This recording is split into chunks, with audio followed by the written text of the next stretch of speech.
মৰমৰ ছাত্ৰ ছাত্ৰীসকল তোমালোক আটাইকে মোৰ চেনেলৰ আজিৰ ক্লাছলৈ স্বাগতম জনাইছো। ইমান দিনে আমি বহুপদ ৰাশিৰ চেপ্টাৰটো পঢ়ি আছিলো। ইয়াৰ আগৰ ক্লাছত আমাৰ বহুপদ ৰাশি শেষ হৈছে। যদি তোমালোকৰ বহুপদ ৰাশিৰ বিষয়ে কিবা জানিবলৈ আছে তেনেহলে মোৰ আগৰ ভিডিঅ'বোৰ চাই লবা। আজি আমি এটা নতুন চেপ্টাৰ আৰম্ভ কৰিম, চতুৰ্ভুজ। তো চতুৰ্ভুজ জানাৰ আগতে আমি বহুভুজ কি জানি লওঁ। বহুভুজ মানে এটা ফ্যামিলি। এই ফ্যামিলিটো তোমাৰ ত্ৰিভুজ আহিব, চতুৰ্ভুজ আহিব, এনেকে যিমান বন্ধ ক্ষেত্ৰ আছে এইবোৰ সব বহুভুজৰ ভিতৰত আহিব। তো ধৰা হল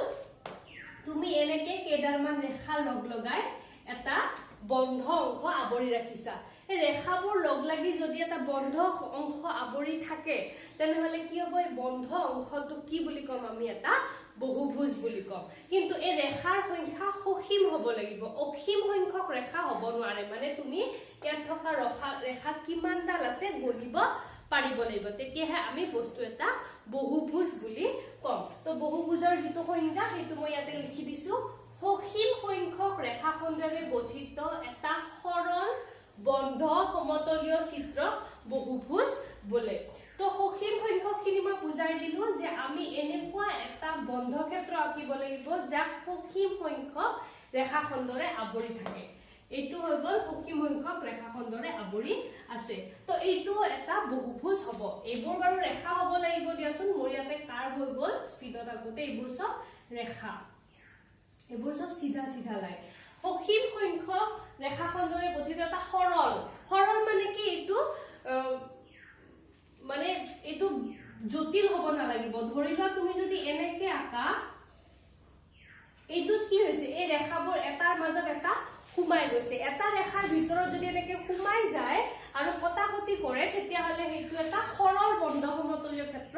নহব। এইটো বন্ধ হয় কিন্তু সৰল নহয়। গতিকে যদি সসীম সংখ্যক ৰেখাখণ্ডৰে এটা বন্ধ ক্ষেত্ৰ থাকে কিন্তু সেইটো বন্ধ ক্ষেত্ৰৰ আকাৰটো কেনেকুৱা হ'ব লাগিব? সৰল। সৰল বন্ধ ক্ষেত্ৰ থাকে আৰু সেইটো এখন সমতলত থাকিব লাগিব। সমতল মানে কি? তোমালোকে বুজি লোৱা যে মই যদি বৰ্ডত কিবা বস্তু এটা আঁকিব পাৰিছো সেইটো সমতলত আছে। মানে কি? ইয়াৰ এটা বিন্দু ইয়াত থাকি এটা বিন্দু এনেকে বাহিৰলৈ ওলাই আহিব নোৱাৰিব। গোটেইকেইটা বিন্দু এইখন বৰ্ডতে যদি থাকে তেতিয়াহলে কি ক'ব? সমতলীয় চিত্ৰ। তো সংজ্ঞাটো আকৌ এবাৰ বুজো। সসীম সংখ্যক মানে যিমান ৰেখাখণ্ড আছে তোমালোকে গণিব পাৰিব লাগিব। সসীম সংখ্যক ৰেখাখণ্ডৰে গঠিত এটা সৰল বন্ধ সমতলীয় চিত্ৰ বহুভুজ বুলি কোৱা হয়। এইটো হৈ গল আমাৰ বহুভুজৰ সংজ্ঞা। তাৰ পিছত মই আৰু এটা বাক্য লিখিছো, এইটো তোমালোকে ষ্টাৰ এটা দি পেলাই লিখি থবা। ন্যূনতম বাহুৰে গঠিত বহুভুজটো হল ত্ৰিভুজ। ত্ৰিভুজত কেইডাল বাহু থাকে? 3ডাল, হয়নে নহয়? এইটো এটা ত্ৰিভুজ,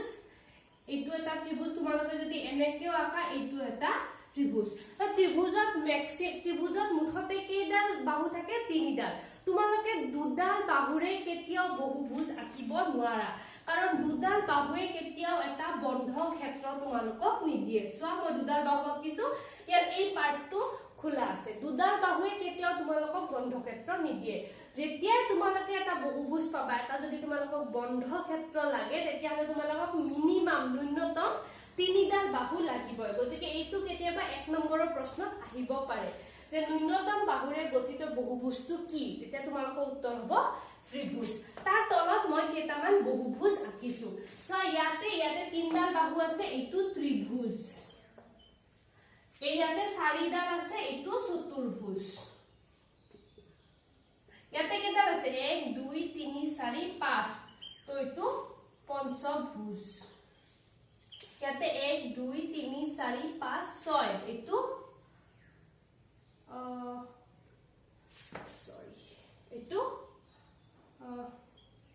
এইটো সৰভুজ। এই সৰ মানে কি? 6। এইটো সৰভুজ, এইটো সপ্তভুজ। কিন্তু এটা কথা তোমালোকে মন কৰিবা, মই যে আঁকিছো গোটেইকেইটা বাহু এনেকা ইমান ধুনীয়াকে সমান এনেকুৱা শেপত নহলেও হ'ব। যদি তোমালোকক সৰভুজ লাগে 1 2 3 4 5 6, এইটো এটা সৰভুজ হ'ব। মুঠতে তাত কিমানটা বাহু লাগিব?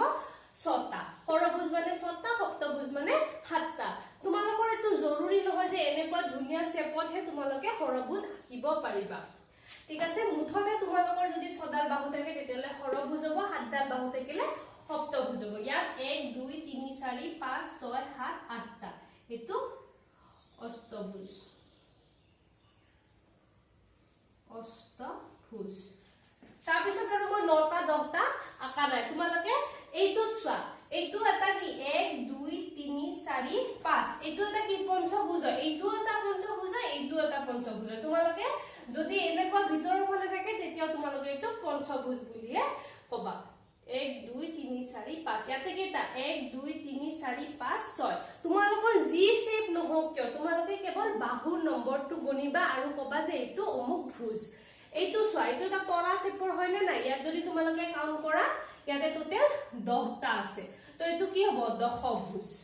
ঠিক আছে এতিয়া তোমালোকে বুজি পালা যে বহুভুজ কাক বোলে আৰু বহুভুজটোৰ নামাকৰণ আমি কেনেকে কৰো এটা তোমালোকক মই এটা চিত্ৰ দিম হেতু তোমালোকে বহুভুজ হয় নে নহয় ভাবি চাবা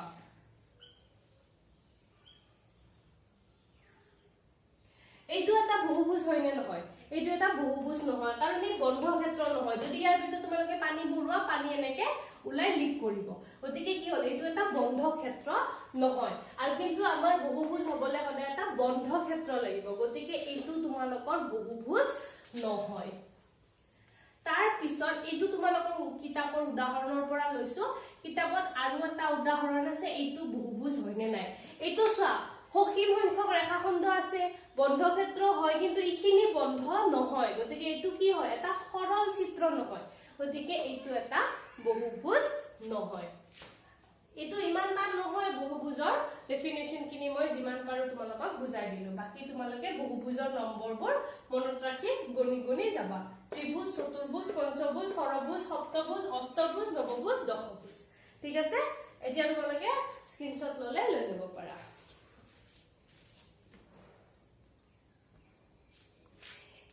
এবাৰ আমি পঢ়িম বহুভুজৰ অন্তঃকোণ আৰু বহিঃকোণ ইমাদিনে তোমালোকে কোণ বুলি জানা কোণবোৰ কেনেকুৱা ধৰি লোৱা এইটো ত্ৰিভুজ তোমালোকক যদি কয় ত্ৰিভুজৰ তিনিটা কোণৰ মাপৰ সমষ্টি 180 ডিগ্ৰী এইটো তোমালোকে আগতে পঢ়ি আহিছা তো তাতে 180 ডিগ্ৰী কোনটো কোনটো কোণ ধৰো এইটো এ কোণ এইটো বি কোণ এইটো সি কোণ তো এ কোণ যোগ বি কোণ যোগ সি কোণ সমান 180 ডিগ্ৰী তোমালোকে আজিলৈকে যিমান কোণ পঢ়ি আহিছা এটো তো ক্লাস 8 পালা ক্লাস 7 হলে কোণৰ বিষয় যিমান পাইছা আমি হেবোৰ সাধাৰণতে অন্তঃকোণৰ কথা কওঁ অন্তঃকোণ মানে কি যেটো বন্ধ ক্ষেত্ৰ আছে এই বন্ধ ক্ষেত্ৰৰ ভিতৰত বাহুৰে ভিতৰৰ ফালে যেটো কোণ কৰে হেতু অন্তঃকোণ সো ইয়াতে এটো বন্ধ ক্ষেত্ৰ হয় নে নাই তাত এই দুটা বাহুৱে লগ লাগি এইটো কোণ কৰিছে তো এইটো অন্তঃকোণ এইটো অন্তঃকোণ এইটো অন্তঃকোণ এতিয়া আমি এটা নতুন শব্দ পঢ়িম বহিঃকোণ বহিঃকোণ আমি কেতিয়া পাম ধৰা হল এইটো এটা ত্ৰিভুজ এ বি সি এই এ বি বাহুদালক যদি মই ডি বিন্দুলে বি সি দালক ই বিন্দুলে আৰু বি এ দালক এফ বিন্দুলে আগবঢ়াই দিউ তেতিয়া হলে কি হ'ব এটা মানে বাঢ়ি গল নে নাই এইডাল যে বাঢ়ি গল তো ইয়াতে যে এটা এটা কোণ হল নে নাই এই কোণটোক আমি কি কম বহিঃকোণ ইয়াতে এইটো বহিঃকোণ ইয়াতে এইটো বহিঃকোণ এইবোৰ সব কি হৈ যাব বহিঃকোণ সো এই অন্তঃকোণৰ বাহিৰৰ ফালে যেটো কোণ থাকিব মানে অন্তঃকোণ কি হয় সাধাৰণতে দুডাল বাহু লগ লাগি এটা কোণ হয় নে নাই হে বাহু দুডালৰ যিকোনো এডাল যদি তোমালোকে বঢ়াই দিয়াৰ ফলত যেটো এটা বেলেগ কোণ উৎপন্ন হ'ব হে কোণটোক আমি কি বুলি কম বহিঃকোণ ইয়াতে এইটো বহিঃকোণ এইটো বহিঃকোণ এইটো বহিঃকোণ ইয়াতে চোৱা এইটো এ বি সি আৰু ডি মই নাম দিলো তো ইয়াতে কি এডাল বঢ়াই দিয়া কাৰণে এইটো এটা কোণ উৎপন্ন হল নে না এইটো এ অন্তঃকোণৰ এইটো বহিঃকোণ এইটো ইয়াৰে বহিঃকোণ এইবোৰ সব বহিঃকোণ হৈ যাব ঠিক আছে তোমালোকে ভাবিব পাৰে যে মেমে এইডালে আগবঢ়াই দিছে এইডাল আগবাঢ়িলে কি হ'ব মানে ধৰিলো হে একেই চিত্ৰটোতে সৰি এডাল যদি মই এইডাল আগবঢ়াই দিউ তেতিয়া মই কি কৰিম এইডাল আগবঢ়াই দিম তাৰছত এইডাল আগবঢ়াই দিম তাৰছত এইডাল আগবঢ়াই দিম মানে একেডাল আমি এটা ক্ৰমত আগবঢ়াই দিও এইডাল যদি আগবঢ়াইছো তাৰছত এইডাল তাৰছত এইডাল তাৰছত এইডাল আমি এনেকে আগবঢ়াই দিলে এইটো বহিঃকোণ হৈ যাব এইফালে এইটো বহিঃকোণ এইটো এইফালে এইটো বহিঃকোণ তোমালোকে সদায় মনত ৰাখিবা কাৰণ চা এডাল এই বঢ়াই দিয়া ৰেখাডালৰ আৰু এই ৰেখাডাল লগ লাগি এইফালে অন্তঃকোণ আছে নে নাই এইটো অন্তঃকোণ আৰু এইফালে বহিঃকোণ হয় না মই এইটো ক্ষেত্ৰত ধৰিছো চোৱা এইটো ক্ষেত্ৰত এইফালে এইটো অন্তঃকোণ এইফালে এইটো বহিঃকোণ তো এডাল ৰেখাই সম্পূৰ্ণ কিমান ডিগ্ৰী কোণ কৰে আমি জানো যে এডাল ৰেখাই আন এডাল ৰেখাৰ ওপৰত কমপ্লিট 180 ডিগ্ৰী কোণ কৰে গতিকে তোমালোকে সদায় মনত ৰাখিবা যে অন্তঃকোণ যোগ বহিঃকোণ সমান সদায় 180 ডিগ্ৰী হ'ব তো ইয়াতে মই এটা বাক্য লিখি দিও তোমালোকে লিখি লবা অন্তঃকোণ যোগ বহিঃকোণ সমান 180 ডিগ্ৰী যিকোনো বহুভুজৰ ক্ষেত্ৰত যিকোনো বহুভুজৰ ক্ষেত্ৰত তোমালোকে এইটো সদায় মনত ৰাখিবা যে যিকোনো বহিৰ্ভুজৰ ক্ষেত্ৰত অন্তঃকোণ আৰু বহিঃকোণৰ মাপৰ সমষ্টি সদায় 180 ডিগ্ৰী হ'ব কাৰণ অন্তঃকোণ আৰু বহিঃকোণ সদায় এডাল ৰেখাৰে দুটা ভাগ হৈ যায় সো এই ৰেখাডালতে এই ৰেখাডালে দুটা ভাগ কৰিছে ইয়াতে চোৱা এই দীঘল ৰেখাডালক এইডালে দুটা ভাগ কৰিছে গতিকে এইটো আৰু এইটো এই দুটা লগ লাগি কিমান হ'ব 180 ডিগ্ৰী ইয়াতে যদি চাও এইটো বহিঃকোণ এইটো বহিঃকোণ আৰু এইটো বহিঃকোণ আৰু এইকেটা অন্তঃকোণ তো ইয়াতে তোমালোকে চোৱা এই সিধা ৰেখাডালত এইডাল হয় না নাই গতিকে এইটো আৰু এইটো লগ লাগি কিমান হ'ব এই গুটে অংকটো আমি গুটে কোণটো আমি কিমান পাম 180 ডিগ্ৰী সদায় মনত ৰাখিবা এটা অন্তঃকোণ যোগ এটা বহিঃকোণ সমান সদায় 180 ডিগ্ৰী হয় এইখিনি তোমালোকে স্ক্ৰিনশ্বট মাৰি লোৱা এতিয়া আমি সন্নিহিত কোণ আৰু সন্নিহিত বাহু কাক বোলে কম এইটো যদিও তোমালোকে ক্লাস 7 ত পাই আহিছা মই এবাৰ ৰিভিজন কৰি দিব বিচাৰিছো সন্নিহিত কোণ কাক বুলিব যদি এটা কোণ আছে এই কোণটোৰ দুইফালে আৰু এইটো এটা কোণ আছে এই বাহুডাল সাপেক্ষে এ বি সি এই বাহুডাল সাপেক্ষে এই বাহুডালৰ দুই মূৰত যি দুটা কোণ থাকিব সেই কোণ দুটাক আমি কি কম সন্নিহিত কোণ মানে এটা বাহুৰ এডাল সদায় এডাল যদি এটা বন্ধ ক্ষেত্ৰ হয় এডাল বাহুৰ দুইফালে দুটা কোণ নিশ্চয়কৈ থাকিবই গতিকে এডাল বাহুৰ দুইফালে থকা যি কোণ সেই কোণক আমি কি কম সন্নিহিত কোণ বুলি কম মানে উল্টাকে ক'ব পাৰা দুটা এনেকুৱা কোণ যাৰ এডাল উমৈহতীয়া বাহু আছে উমৈহতীয়া মানে ইয়াৰো আছে তাৰো আছে দুটা এনেকুৱা কোণ যাৰ এডাল উমৈহতীয়া বাহু থাকে তাক কি কম আমি সন্নিহিত কোণ তাৰ উল্টাটো দুডাল বাহু ওকে তোমালোক ত্ৰিভুজেৰে বুজাইছো বা ত্ৰিভুজটোৰে বুজাও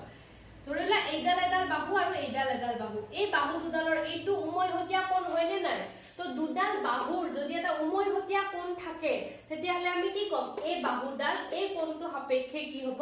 সন্নিহিত বাহু তো মই ডেফিনেশনটো চোৱা এটা উমৈহতীয়া বাহু থকা দুটা কোণক সন্নিহিত কোণ বোলে তো ইয়াতে চোৱা এ বি আৰু এ বি এডাল এ বি বাহু হয়নে না এ বি বাহু সাপেক্ষে এ বি দুইফালে কোনটো কোনটো কোণ আছে এ কোণ আছে আৰু বি কোণ আছে গতিকে এ বি বাহু সাপেক্ষে কোণ এ কোণ বি কি হ'ব সন্নিহিত কোণ বি সি বাহু সাপেক্ষে কোণ বি কোণ সি সন্নিহিত কোণ আৰু সি এ হিচাপে কোণ এ আৰু কোণ সি সন্নিহিত কোণ তো এইটো হল ত্ৰিভুজৰ ক্ষেত্ৰত এই যেটো চতুৰ্ভুজ আছে এই চতুৰ্ভুজৰ ক্ষেত্ৰত কিনেকুৱা সন্নিহিত কোণ পাবা তোমালোকে একদম এইটো হিচাপত লিখিবা যে অমুক বাহু সাপেক্ষে অমুক অমুক সন্নিহিত কোণ এটা একেদৰে সন্নিহিত বাহু এটা উমৈহতীয়া কৌণিক বিন্দু মানে এইটো এটা উমৈহতীয়া কৌণিক বিন্দু থকা দুটা বাহুক বহুভুজৰ সন্নিহিত বাহু বোলে তো তোমালোকৰ মই ত্ৰিভুজটো হোমৱৰ্ক দিছো তোমালোকৰ চতুৰ্ভুজটো মই বুজাই দিছো চোৱা ইয়াতে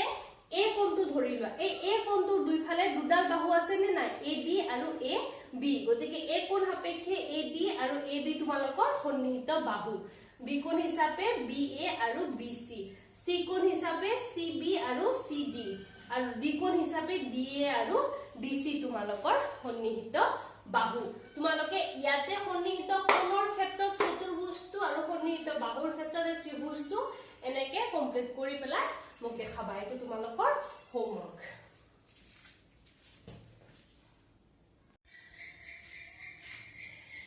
এবাৰ এটা শব্দ পঢ়িম কৰ্ণ বহুভুজৰ কৰ্ণ তো বহুভুজৰ কৰ্ণ কি হ'ব বহুভুজৰ সন্নিহিত নোহোৱা দুটা শীৰ্ষবিন্দুক সংযোগ কৰি পোৱা ৰেখাখণ্ডক বহুভুজৰ কৰ্ণ বোলে সন্নিহিত নোহোৱা মানে কি হ'ব সেই বিন্দু দুটাৰ মাজত এডাল ৰেখা নহয় সেই বিন্দু দুটাৰ মাজত দুডাল ৰেখা থাকিব লাগিব মানে ধৰি লোৱা এইটো বিন্দু এই বিন্দুটোৰ আৰু এই বিন্দু এতিয়া যদি মই এইটো বিন্দু আৰু এইটো বিন্দু লও A B C D যদি মই A আৰু B বিন্দু লও ইয়াৰ মাজত এডালে ৰেখা আছে গতিকে মই A ৰ পৰা B লে তলৰ ৰেখাডালক কৰ্ণ বুলি ক'ব নোৱাৰো A ৰ পৰা C লে যদি মই এডাল ৰেখা টানো A ৰ পৰা C লে যদি মই এডাল ৰেখা টানো তেতিয়া হলে কি হ'ব এই বিন্দু দুটা চোৱা A বিন্দু আৰু C বিন্দু A বিন্দু আৰু C বিন্দুৰ মাজত দুডাল ৰেখা আছে গতিকে সন্নিহিত হ'বলে কি হয় দুটা বিন্দু কেতিয়া সন্নিহিত হ'ব যেতিয়া তাৰ মাজত এডাল ৰেখা থাকে কিন্তু A আৰু C ৰ মাজত এডাল দুডাল ৰেখা আছে যদি দুটা বিন্দুৰ মাজত দুডাল ৰেখা থাকে তেতিয়া হলে তোমালোকে তাৰ মাজত কৰ্ণ আঁকিব পাৰিবা কিন্তু দুটা বিন্দুৰ মাজত যদি এডাল ৰেখা থাকে তোমালোকে কেতিয়াও কৰ্ণ আঁকিব নোৱাৰা তো A আৰু C বিন্দু কানেক্ট কৰিলে যিডাল পাম এডালক আমি কি বুলি কওঁ কৰ্ণ তে C আৰু D ৰ মাজত নোৱাৰো D আৰু A ৰ মাজতো নোৱাৰো কাৰণ C আৰু D ৰ মাজত এডাল ৰেখা আছে D আৰু A ৰ মাজত এডাল ৰেখা D আৰু B ৰ মাজত চোৱা এডাল দুডাল গতিকে আমি D আৰু B ৰ মাজতো কৰ্ণ আঁকিব পাৰিম চতুৰ্ভুজৰ ক্ষেত্ৰত তোমালোকে সহজতে ধৰিব পাৰিবা কিন্তু এই সন্নিহিত বিন্দুটো দুটা সন্নিহিত নোহোৱা শীৰ্ষবিন্দুৰ কনচেপ্টটো কেতিয়া লাগিব যেতিয়া তোমালোকৰ বহুভুজটো ডাঙৰ হৈ যায় চতুৰ্ভুজতটো মুখামুখি বাহু বুলি ক'ব পাৰা কিন্তু পঞ্চভুজত তোমালোকে মুখামুখি বাহু বুলি ক'ব নোৱাৰা কাৰণ এইটো মুখামুখি একো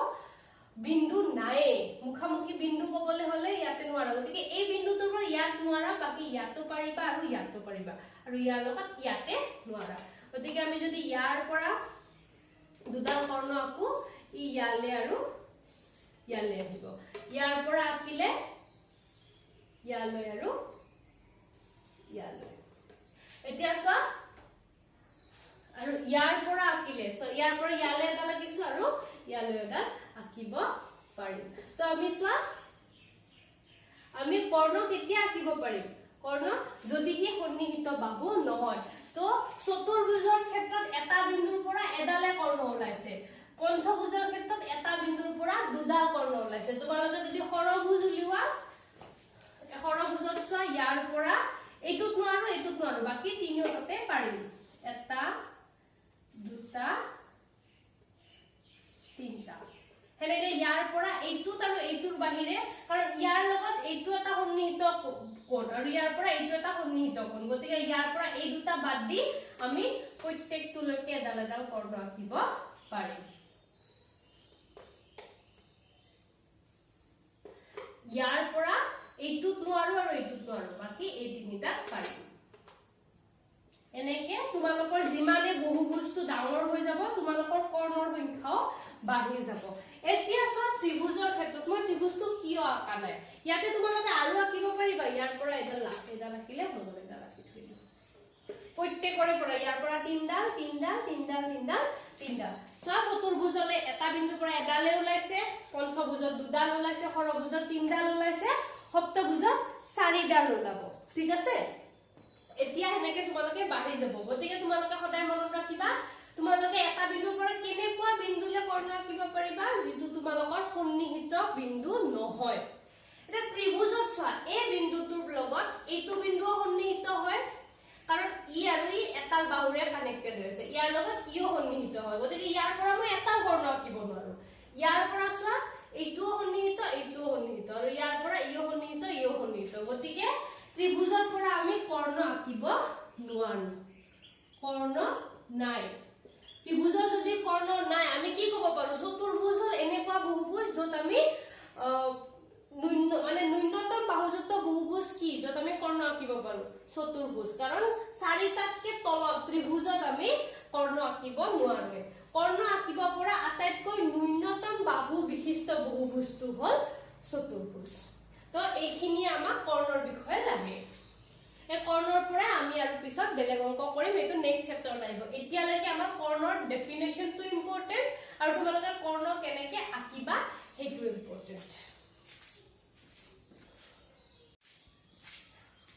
এবাৰ আমি উত্তল কোণ আৰু উত্তল বহুভুজ আৰু অবতল বহুভুজৰ পাৰ্থক্য বুজিম তোমালোকে সাধাৰণতে যিবোৰ বহুভুজ পোৱা সেইবোৰ উত্তৰ বহুভুজে হয় তো এইবোৰ হল উত্তৰ বহুভুজ সো এইবোৰ সব বাহিৰলৈ ওলোৱা একো বস্তু এনেকে যিখিনি আবৰা অংশ আছে তাৰ ভিতৰলৈ সোমাই যোৱা নাই কিন্তু অবতল বহুভুজত চোৱা যিকোনো দুটা বাহু কি হ'ব সেই বাহুৰ ভিতৰ ফালে সোমোৱা হ'ব এইটো চোৱা এইটো এটা চতুৰ্ভুজ কাৰণ ইয়াত কেইটা বাহু আছে 1 2 3 4 কিন্তু এই চতুৰ্ভুজটোৰ কি হৈছে এই দুটা বাহু এনেকে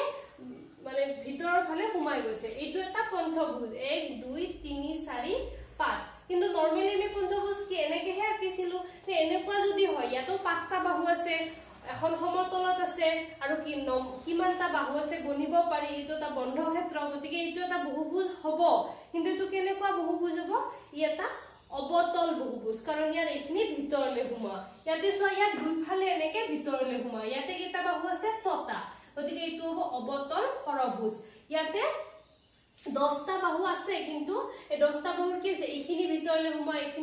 সোমোৱা এনেকে যদি ভিতৰলৈ সোমোৱা থাকে তেতিয়া হেইবোৰক আমি কি কম অবতল বহুভুজ বুলি কম এটা অবতল বহুভুজ আৰু উত্তল বহুভুজৰ পাৰ্থক্য পৰীক্ষাত আহিব পাৰে এনে অবতল বহুভুজ তোমালোকক আৰু পিছত ইমান প্ৰয়োজন নাথাকে বাস তোমালোকে পাৰ্থক্যটো জানিলে হ'ল আৰু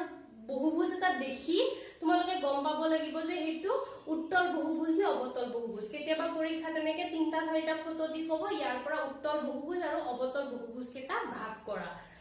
তো তাৰ উপৰি পৰীক্ষা 2 নম্বৰৰ কোৱেশ্চন দিব পাৰে যে উত্তল বহুভুজ আৰু অবতল বহুভুজৰ পাৰ্থক্য কি তো এই পাৰ্থক্য দুটা হ'ল অন্তঃকোণ অলপ আগতে আমি পঢ়িছিলো অন্তঃকোণ মানে কি ভিতৰ ভাগৰ কোণ তো উত্তল বহুভুজৰ মানে কেছটো হ'ব যে অন্তঃকোণৰ মান 180 কৈ বেছি হ'ব নোৱাৰে কেতিয়াও সদায় 180 ডিগ্ৰীতকৈ কম হ'ব বা 80 ডিগ্ৰীৰ সমান হ'ব মানে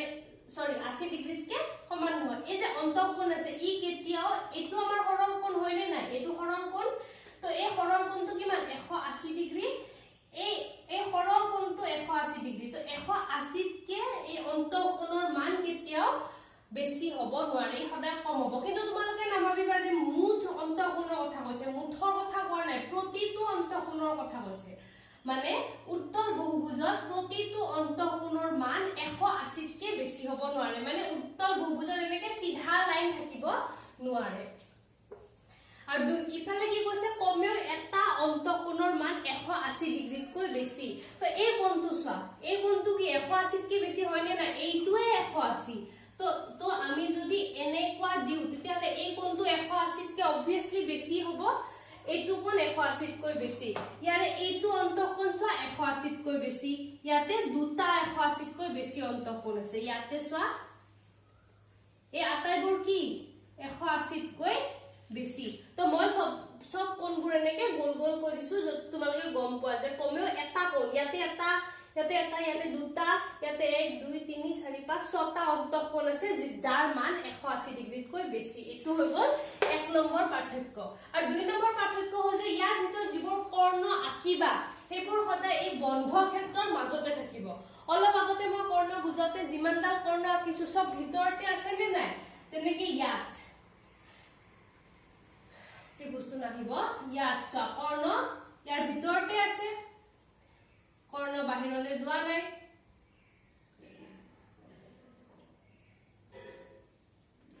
কিন্তু ইয়াত চোৱা এইটো আৰু এইটো বিন্দু সন্নিহিত নহয় কাৰণ এই দুটা বিন্দুৰ মাজত দুডাল বাহু আছে কিন্তু ইয়াৰ কৰ্ণডাল চোৱা বাবা কৰ্ণডাল ৰঙাৰে আঁকি দিও যাতে তোমালোকে বাহুৰ লগত ভুল নকৰা এডাল কৰ্ণ কিন্তু এই বন্ধ ক্ষেত্ৰৰ বাহিৰত আছে নে নাই ইয়াত যদি ইয়াত আকো এডাল কৰ্ণ বন্ধ ক্ষেত্ৰৰ বাহিৰত আছে কমেও এডাল কৰ্ণ বহুভুজৰ বাহিৰত থাকিব এডাল বহুভুজৰ বাহিৰত আছে এডাল বাহিৰত আছে ইয়াতেও এডাল কৰ্ণ ইয়াতে এডাল কৰ্ণ ইয়াতো এডাল হ'ব এবোৰ সব কৰ্ণ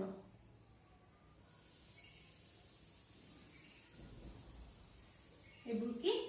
সব কৰ্ণ মানে কি হ'ল মুঠতে ন্যূনতম এডালতকৈ বেছি হ'ব পাৰে কৰ্ণ এই বহুভুজটোৰ বাহিৰৰ ফালে থাকিব এই দুটা কন্ডিশন যদি ফুলফিল কৰে তোমালোকে গম পাবা যে এইটো অবতল বহুভুজ আৰু যদি 180 কৈ সৰু থাকে আৰু সব কৰ্ণ ভিতৰতে থাকে তেতিয়া এটা কি হ'ব উত্তল বহুভুজ তোমালোকে আৰু এটা কথা মন কৰিবা যে আমি ত্ৰিভুজৰ অবতল কেতিয়াও আঁকিব নোৱাৰো আমি অবতল সদায় চতুৰ্ভুজৰ পৰাই আঁকিম চতুৰ্ভুজৰ পৰাই আঁকিম ত্ৰিভুজৰ অবতল কেতিয়াও আঁকিব নোৱাৰি আৰু তোমালোকক মই এটা ৰিভিজন দি দিছো ইয়াতে লিখি দিছো তোমালোকে কোনবোৰ পাহৰি যাব পাৰা 90 ডিগ্ৰী সমকোণ বুলি কয় নে নাই 90 ডিগ্ৰী সমকোণ 90 ডিগ্ৰীতকৈ সৰু যিবোৰ আছে সেইবোৰ সূক্ষ্ম কোণ 90 কৈ ডাঙৰ যিবোৰ আছে মানে যিবোৰ 90 ডিগ্ৰী আৰু 180 ডিগ্ৰী ভিতৰত পৰে সেইবোৰ স্থূল কোণ 180 এই গোটেই সিধা লাইন এডালে যি কোণ কৰে হেতু কি হৈ যায় সৰল কোণ আৰু কি সৰল কোণতকেও যদি ডাঙৰ মানে এনেকুৱা এইটো নহব এইটো কি হৈ যাব আমাৰ বৃহৎ কোণ তো তোমালোকে ক'ব পাৰা যে অবতল বহুভুজৰ ক্ষেত্ৰত সদায় এটা বা তাতকৈ বেছি বৃহৎ কোণ থাকে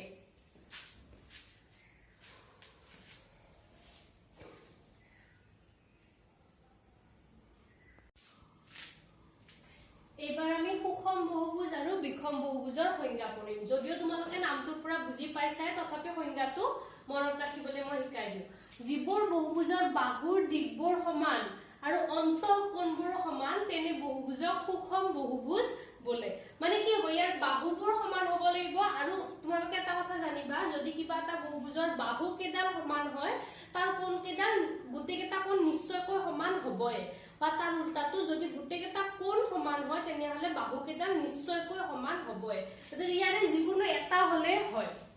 তো বাহুৰ দিশবোৰ সমান বা অন্তঃকোণৰ মান সমান কিন্তু এটা কথা মনত ৰাখিবা ত্ৰিভুজৰ ধৰিলা দুটা কোণ সমান তৃতীয় কোণটো সমান নহয় তেতিয়াহলে কিন্তু সুষম নহব গোটেই কেইটা কোণ সমান হ'ব লাগিব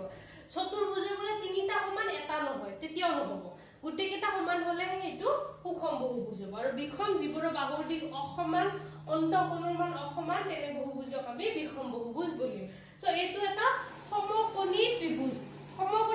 মানে কি হয় ইয়াৰে এটা 90 ডিগ্ৰী হয় আৰু বাকিবোৰ কিবা হ'ব আৰু 30 60 হ'ব পাৰে 45 45 এনেকুৱা হ'ব পাৰে এইটো এটা সমকোণী ত্ৰিভুজ এইটো এটা কি আয়ত এই আয়তৰ এইডাল আৰু এইডাল বাহু সমান এইডাল আৰু এইডাল বাহু সমান কিন্তু এইডাল আৰু এইডাল বাহু সমান নহয় গতিকে এইটো এটা কি হ'ব বিষম বহুভুজ আৰু এইটোটো গোটেই কেইডালে অসমান গতিকে এইটো এটা বিষম বহুভুজ তোমালোকক এটা সুষম পঞ্চভুজ আঁকিবলৈ মই হোমৱৰ্ক দিছো তোমালোকে সুষম পঞ্চভুজ এটা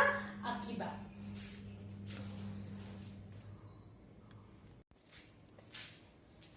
এবাৰ আমি বহুভুজৰ অন্তঃকোণৰ সমষ্টিৰ মান কিমান হয় মানে এটা বহুভুজ আছে সেই বহুভুজৰ অন্তঃকোণবোৰৰ মান কিমান হয় হেতু উলিয়াবলৈ চেষ্টা কৰিম তাৰ কাৰণে আমাৰ বেসিক এটা ইনফৰমেশন তোমালোকে সকলোৱে জানা যে ত্ৰিভুজৰ তিনিওটা কোণৰ মাপৰ সমষ্টি কিমান ত্ৰিভুজৰ তিনিটা কোণৰ মাপৰ সমষ্টি 180 ডিগ্ৰী ত্ৰিভুজৰ তিনিটা কোণৰ মাপৰ সমষ্টি 180 ডিগ্ৰী এইটো তোমালোকে আগৰ ক্লাছত পঢ়ি আহিছা এই বেসিক নলেজটো ব্যৱহাৰ কৰি আমি চতুৰ্ভুজ পঞ্চভুজ ষড়ভুজ বা আমাক যদি 100টা বাহুৰ ভুজ দিয়ে তেতিয়া হলেও আমি তাৰ অন্তঃকোণৰ মাপৰ সমষ্টি কিমান উলিয়াব পাৰিম আমি কেনেকৈ উলিয়াও তোমালোকে চাই যোৱা সো এইটো এটা চতুৰ্ভুজ ইয়াক যদি মই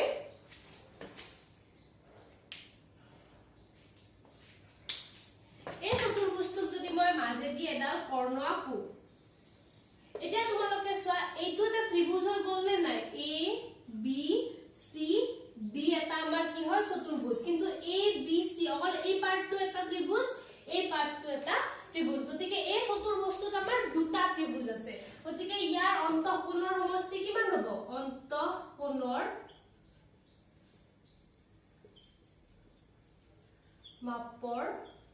সমষ্টি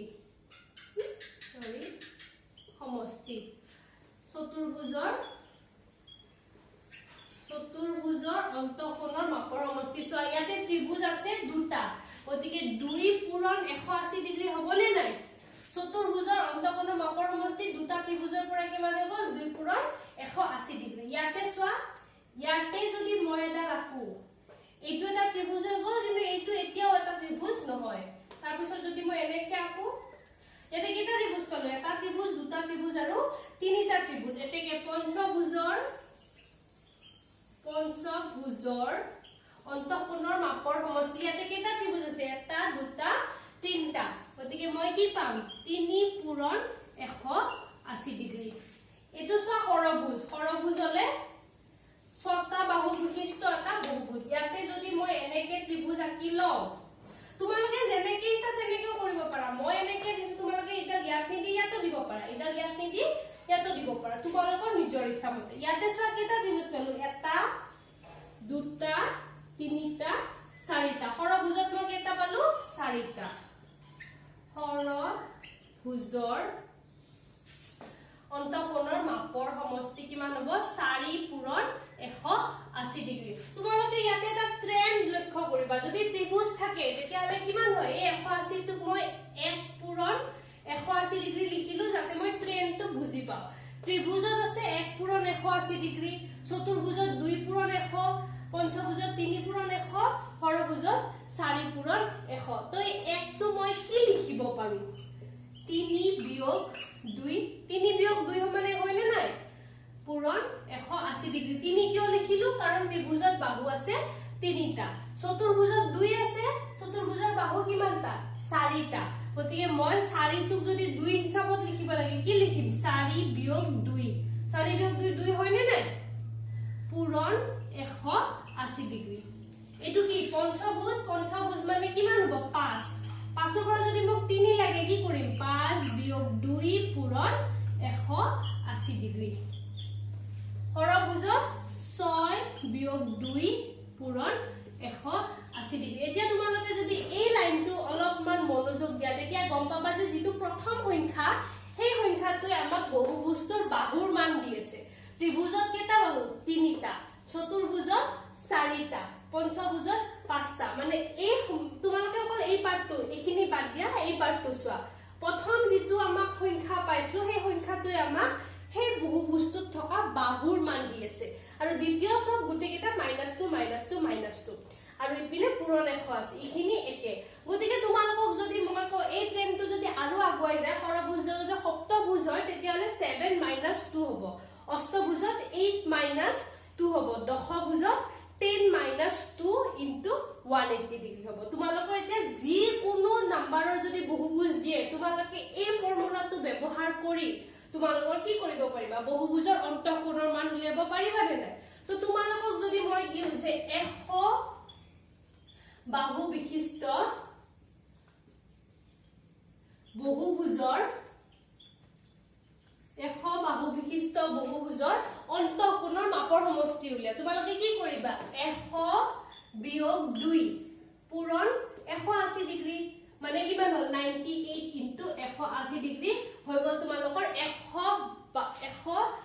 বাহু বিশিষ্ট বহুভুজৰ অন্তঃকোণৰ সমষ্টি ঠিক তেনেদৰে তোমালোকে এটো যিমানে সংখ্যা নিদিয়ক তোমালোকে বহুভুজৰ মাপৰ সমষ্টি পাবা নে নাই গতিকে মই এতিয়া কমন এটা যদি ফৰ্মুলা বনাব বিচাৰো ইয়াৰ পৰা এটা কমন ফৰ্মুলা কি হ'ব তোমালোকে এখিনি স্ক্ৰিনশ্বট মাৰি লোৱা ইয়াৰ পিছত মই কমন ফৰ্মুলাটো লিখি আছো আৰু তলত এক লাইন পাৰিম তো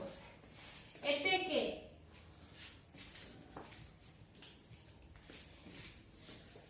n বাহু বিশিষ্ট n মানে কি n ৰ ঠাই তোমালোকে ত্ৰিভুজ হলে 3টা হ'ব চতুৰ্ভুজ হলে 4টা হ'ব দশভুজ হলে 10টা হ'ব এনেকুৱা তো n বাহু বিশিষ্ট বহুভুজ এটাৰ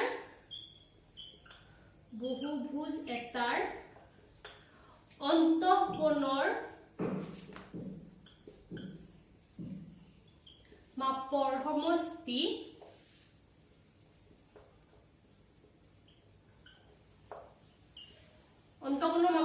কিমান হ'ব সোৱা ইয়াতে এনে কি বুজাইছে ইয়াতে ত্ৰিভুজ মানে তিনটা বাহু বিশিষ্ট তো ইয়াতে nটা বাহু বিশিষ্ট তো মই কি লিখিম n -2 কাৰণ সবতে -2 কৰিছো n - 2 পূৰণ 180 ডিগ্ৰী এইটো হৈ গল তোমালোকৰ ফৰ্মুলা এই বাক্যটো মুখস্থ কৰি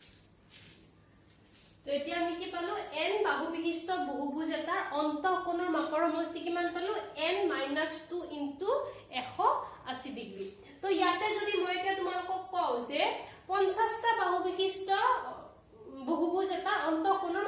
সমষ্টি লিখা তোমালোকে কি কৰিবা 50 বিয়োগ 2 পূৰণ 180 ডিগ্ৰী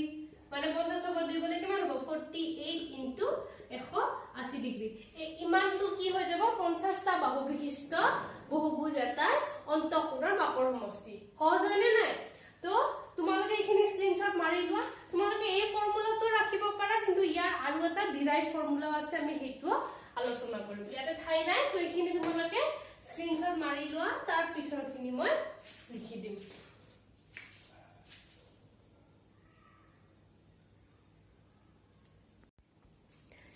এতিয়া আমি কি পাইছো বহুভুজৰ অন্তঃকোণৰ মাপৰ সমষ্টি কিমান পাইছো n - 2 * 180 ডিগ্ৰী এটো পাই গলো বহুভুজৰ অন্তঃকোণৰ মাপৰ সমষ্টি এতিয়া তোমালোকে n - 2 * 180 ডিগ্ৰী টো আৰু অলপ সহজ ফৰ্মুলাই নিব পাৰা মইতো এইটোৱে সহজ পাও কিন্তু কিতাপত আৰু দুই লাইন আছে হেতু তোমালোকে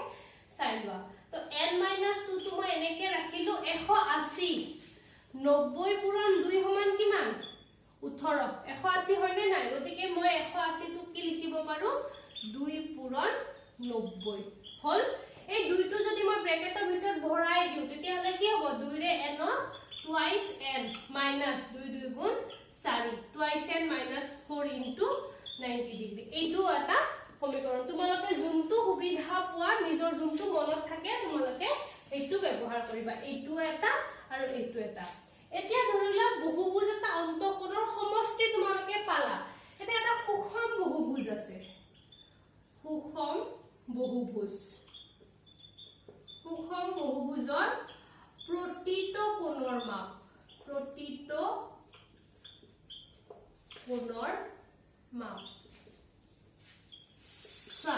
যদি এইটো হয় এইটো মানে কি এটা চতুৰ্ভুজ আছে ইয়াৰ এইটো এই গুটিকেটা যোগ কৰি এইটো সমষ্টি পামনে নাই এটা যদি তোমালোকক সুষম বহুভুজ দিয়ে আৰু তাৰ প্ৰতিটো কোণৰ মাপ দিলে তাৰ মানে কি ইয়াৰে প্ৰতিটো কোণৰ মাপ সমান হয়নে নাই গতিকে ইয়াতে এইটোৰ যদি মাপ x হয় এই দুটা লগ লাগি টুৱাইস x তিনটা লগ লাগি থ্ৰাইস x আৰু চাৰিটা লগ লাগি 4x তো তোমালোকৰ কি হ'ব সমান হলে হিমানটা সংখ্যা কোন থাকিব এতেকে এইটো যদি সমষ্টি হয় হিমান নম্বৰ কোণেৰে বাহুৰে যদি তোমালোকে হৰণ কৰা তেতিয়া কি পাবা তোমালোকে প্ৰতিটো কোণৰ মান পাবা তো সুষম বহুভুজৰ প্ৰতিটো কোণৰ মান কি হ'ব কাৰণ চতুৰ্ভুজৰ চাৰিটা বাহু মানে তাত চাৰিটা কোণ আছে তো এটা যদি n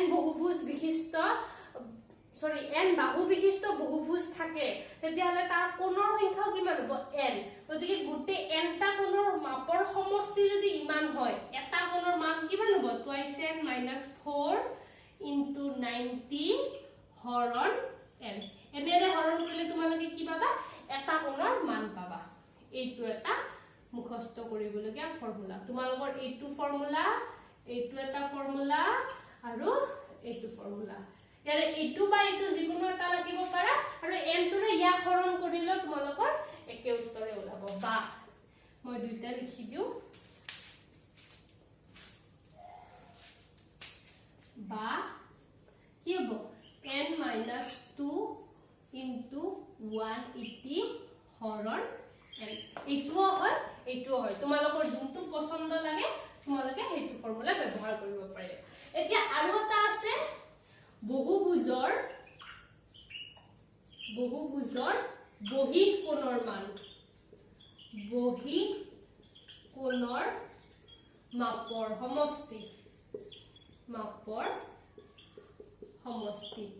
এইটো সদায় কিমান হয় 360 ডিগ্ৰী নো মেটাৰ কি তোমালোকৰ বহুভুজটো ত্ৰিভুজ চতুৰ্ভুজ পঞ্চভুজ ষড়ভুজ 100টা বাহুৰ ভুজ 1000টা বাহুৰ ভুজ হেতু মেটাৰ নকৰে তোমালোকৰ যিয়ে নহওক বহিঃ কোণৰ মান সদায় কি হ'ব 360 ডিগ্ৰী ঠিক আছে অন্তঃকোণৰ এই দুটা ফৰ্মুলা পালো আৰু এইটো পালো বহিঃ কোণৰ মান এটা মই তোমালোকক এটা হোমৱৰ্ক দিম হোমৱৰ্ক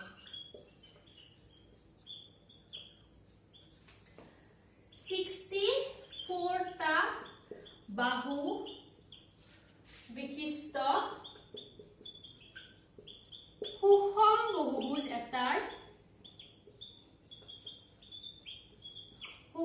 বহুভুজ এটাৰ প্ৰতিটো বাহুৰ মান নিৰ্ণয় কৰা পৰীক্ষাত আহিলে নম্বৰ আহিব 2 3 নম্বৰ আহিব 3 মাৰ্ক 64টা বাহু বিশিষ্ট সুষম বহুভুজ এটাৰ প্ৰতিটো বাহুৰ মান নিৰ্ণয় কৰা তোমালোকে স্ক্ৰিনশ্বট মাৰি ললা ইয়াতে মই ইয়াতে বাক্য লগাই দিছো বহুভুজৰ বাহুৰ সংখ্যা যিয়েই নহওক বহিকোণৰ মাপৰ সমষ্টি এটা 360 ডিগ্ৰী হ'ব তো আজি ক্লাসটো ইমানতে শেষ কৰো তোমালোকৰ এইটো অনুশীলনীৰ যিমানখিনি থিওৰি আছিল সেইখিনি শেষ কৰিলো অহাকালি আমি উদাহৰণ কেটা আলোচনা কৰিম আৰু অনুশীলনীৰো এটা দুটা অংক আলোচনা কৰিম তোমালোকে নিজে অনুশীলনীৰ অংককেটা চেষ্টা কৰিবা যদি পাৰা ভেৰি গুড যাতে আমি থিওৰিখিনিটো পঢ়িলো বুজিবলগীয়াখিনি বুজিলো অনুশীলনীৰ অংকতে তোমালোকে চেষ্টা কৰিবা চেষ্টা কৰিলে পাৰিলে মোৰ ভাল লাগিব তো আজিৰ কাৰণে ইমানতে এৰিছো অহাকালি ক্লাছত আকৌ লগ পাম থ্যাংক ইউ